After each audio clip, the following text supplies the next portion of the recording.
Okay, but the season can wrap itself up now. I'm over this. That's all I have to say.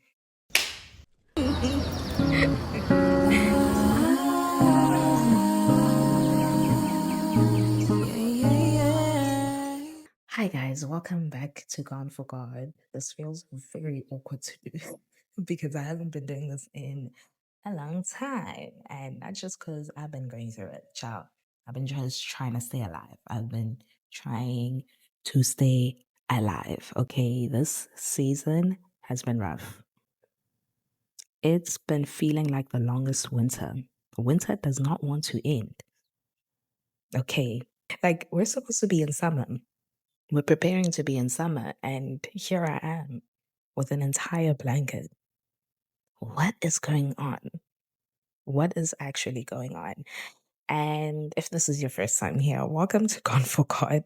This space initially is created just to share my journey of how I used to be gone for the most hood rat stuff, very meaningless things and meaningless men. And now I am completely and utterly gone for God. And let me tell you, this thing is hard. Following Jesus is hard. It's difficult. It is challenging. What an experience. What an suffering moment to go through every single day. I'm on to a daily killing of the flesh.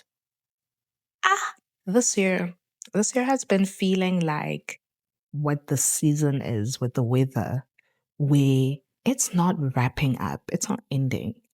It's as if there's a promised season of warmth, of feeling the sun again, of hearing the birds chirp. But somehow the previous season is still lingering into the new. And it's the most mind boggling thing because you could be consistently doing the right things and staying with that promise. Or would say, God, but you said it. No one provoked you. You said it, and yet it's not happening. And it's been feeling like a season of suffering, a long suffering. And this year for me, I have been struggling with having to get out of this warfare that I've been in because the enemy has been after my life. Let me tell you, I've been fighting for my life this year. I've been fighting for my life this year. I got held at gunpoint, and then I've been sick, literally like physically sick, to a point where it was getting a bit scary. Everybody was just like, "Are you dying?" And by everybody, I mean me. Well, and a little bit of my friends, my family. The people were very worried because it was looking scary. I've been sick for about 5 months, five months of this year. And it's a challenging concept to see God show up for others and not show up for you. That type of suffering, where you can see how God is able to heal others, but He's not healing you. He's able to give breakthrough for others, but He's not giving you your breakthrough. And you're praying through that season, you're worshiping through that season, and nothing is changing. And I've been like, but Holy Spirit, Mfethu, I thought you and I, bro, I'm gone for you. What what is going on? And he led me to 1 Peter 5, which if you read it, it's speaking about suffering, and Peter is emphasizing, I think it's in verse 10, where he emphasizes on how after you've suffered for a little while. It's been 27 years. It's getting very weird. What do you mean, a little while? Some of us have been suffering our entire lives. What do you mean? And when does it end? When does the suffering end? When can I breathe? And it reminds me of the verse in James. I don't know where it is. Somewhere in James. Go read it. In James, where he's saying that we should find a joy when we go through these testing and trials because our faith is being built. There's perseverance being stirred up and being founded in us. And I'm like, this, what I'm going through right now, this, I should find joy in this. What do you mean? How? How sway? How sway? And it's such a challenging concept. But the further I continued reading in 1 Peter 5, where are my glasses? Why am I doing this? I actually need my glasses. And these aren't reading glasses, these are seeing. I have very terrible eyesight, but that's another day's story. 1 Peter 5, verse 12, I'm going to read the second half of it, which is what I said is going to be my leading verse for the year. This is what's carrying me through the year. I'm standing on business with this one. And it says, I've written to you briefly, encouraging you and testifying that this is the true grace of God. Stand fast in it.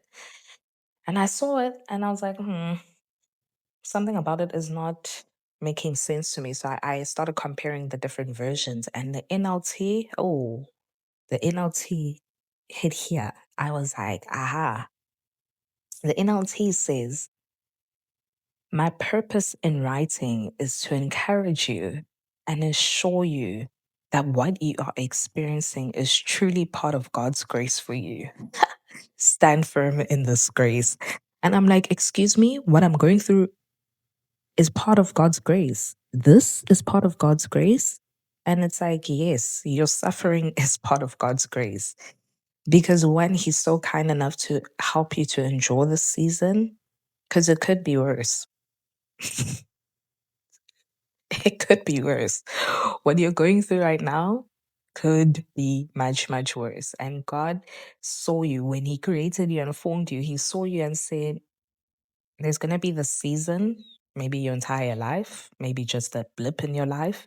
There's going to be that season and period where suffering is guaranteed, it's going to come. But my grace is upon you, because when in moments where you're feeling weak, He is strong. And it's so challenging to stand firm in this. As it says, it's basically like stand firm and stand on business with this. You can stand on business on this, Wuti. What you're going through, God saw it and still said, Wuti, you can handle this. You got this. You can do this. You can endure in this suffering. You can persevere through this. Because in this moment, what is happening is faith is being stirred up in you. You have to trust and believe that God is going to get you out of the season. You have to trust and believe that summer is going to come. The sun is actually going to come out. You have to trust and believe that the warmth is guaranteed. You won't have to go through what it's been feeling like, where it's cold and been having to go through this warfare and struggle and trials. You have to stand firm knowing that it's going to get warm again. You are going to be in a new season and a new space, a new environment all over again. So, bad news is that it's just a season. The good news is that it's just a season. Everything has a time, it has a season. So, I'm trying to also encourage myself here that it's just a season. And suffering is actually part of our portion. Unfortunately, we suffer because He suffered, and boy, did He suffer. Thank you for suffering. Thank you that I don't have to suffer like that, because I'm actually too soft to ever go through things like that. Sorry, I can't handle it. I can't. So we have to trust and believe that the Lord is not known to lie, and He stands firm in His word. And you can stand firm in this grace and in this season, knowing that summer's around the corner. Okay, just stay prepared. Keep on praying, keep on worshiping, keep on trusting, even when it doesn't seem like anything is changing. The season is going to change. And that's actually all I have to say. So, yeah, please like, share, comment, subscribe. Don't make me beg because I will do it. Please, just do as I'm asking. I hope you guys enjoy this episode and we'll chat, bro. Like I'm going to do better. I'm going to actually do better. The Holy Spirit's been shouting at me. Oh my gosh. We'll talk about convictions another time because God dang it. Enjoy, guys.